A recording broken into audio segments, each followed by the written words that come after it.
Welcome to the Country Peony Studio. My name's Elizabeth, and I would love to show you my pink sink. If you've been following along with my creative journey, you already know how much I love breathing new life into old treasures. Well, today I'm sharing a very special piece that holds a big place in my heart and my studio.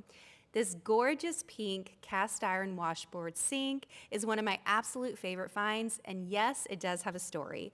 So this beauty is about 5 feet long and it's over 100 years old.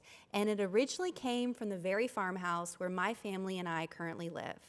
Let's just say it has seen much better days. It was rusty, worn, and very tired when we were renovating our farmhouse.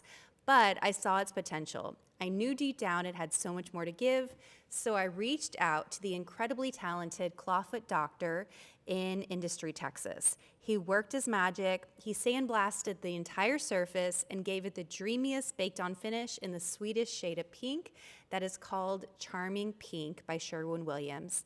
It fits perfectly with the whimsical, vintage-inspired vibe that I love here in the studio.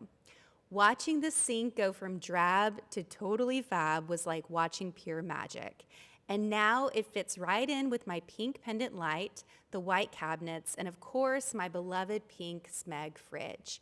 The sink means so much to me, not just because of its farmhouse roots, but because of the transformation it went through. It's a little piece of history that now gets to keep shining in a new and creative way in my space. Thank you so much for following along today. I hope you feel inspired to start to create a space that you truly love and that tells your own story.